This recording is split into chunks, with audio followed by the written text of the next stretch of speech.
Greetings friends. In this video, I wish to share some information regarding masks and respirators. In these times of COVID-19, it is rather important to become aware of the difference between masks and respirators. I will try to explain the difference between the two and the advantages and disadvantages of each. At the end of this presentation, my hope is that you will be equipped to decide on choosing the right equipment when faced with a situation like COVID-19. Let us first look at the masks. There are two types of masks, and they are surgical masks and cloth masks. Surgical masks, which are rectangular in shape and usually light blue in color, come with two elastic strings that need to be pulled around the earlobes to secure the mask over the nose and mouth. Furthermore, the surgical masks have folding in its surface, while the height of the mask at its ends are fixed. When wearing a surgical mask, we need to ensure that the folding in the mask is pointing downwards. Once the mask is secured on with the elastic bands, then we can go ahead and pull down at the center of the surgical mask so that the folding expands upwards and hence our nose and mouth can be covered. Cloth masks need to be worn in the same way as a surgical mask, but they don't come with the folding that can be expanded. Also, cloth masks can oftentimes be thicker than surgical masks and less comfortable, since they can't adjust it much. Surgical masks, sometimes also known as procedure masks, are worn by medical professionals and health workers. The key thing to note about surgical masks and cloth masks is that they are not designed to protect the wearer from inhaling airborne bacteria and viruses. Either type of masks are effective only in protecting the wearer from large particles and droplets of respiratory secretion and saliva. Furthermore, since cloth masks are made of woven material, the pore size in these masks is big and hence render them less effective than surgical masks in terms of filtration efficiency. The incremental benefits of adding additional layer of cloth to a cloth mask is only in the order of about 2%. And furthermore, each additional layer reduces the comfort of wearing the mask itself. All masks and respirators can be used routinely. However, when it comes to reuse of masks and respirators, it is strongly advised that masks be discarded after a single use, whereas respirators can be used up to the point where it starts to resist normal breathing.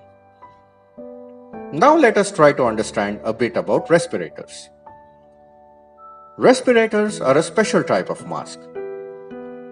While surgical and cloth masks have loose fitting, and the wearer inhales air through the cavities surrounding the nose area, in case of respirators, the wearer's nose and mouth areas are tightly sealed, and inhalation of air happens through the mask material, wherein the mask material acts as a filter.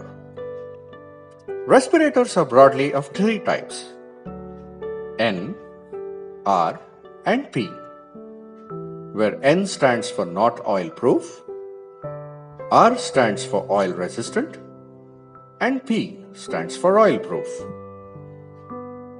Respirators are specialized types of personal protective equipment and hence they don't come cheap. By their filtration efficiency, the respirators commonly come in three types, namely P1, P2, and P3.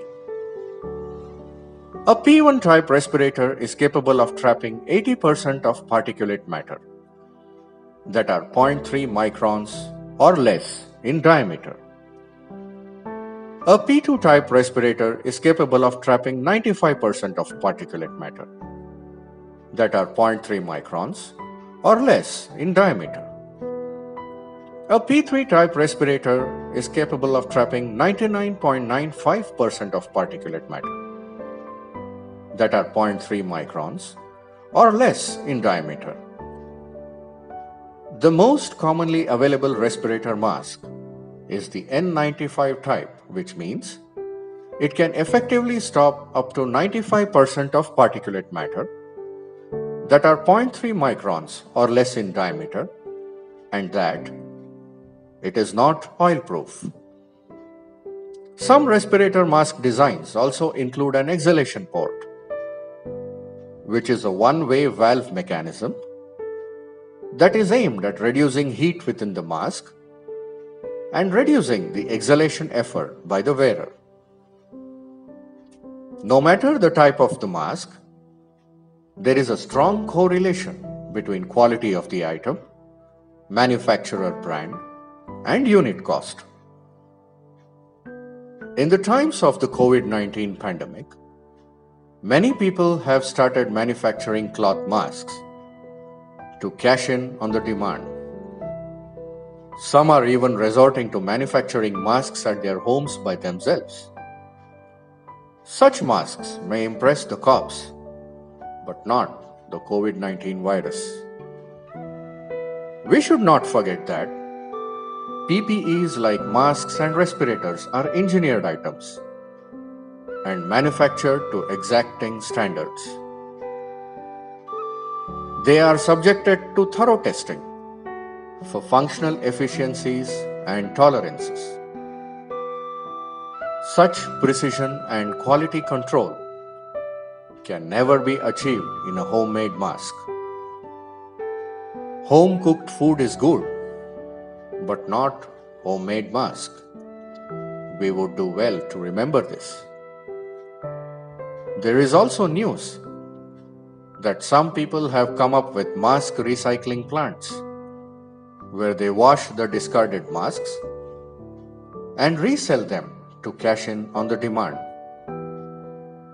So, we need to be very careful when sourcing masks. We should always buy good brand item from reputed medical shops. Otherwise, we will only end up fooling ourselves. Before I bid adieu, here's an interesting infographic that shows the effectiveness of wearing a mask.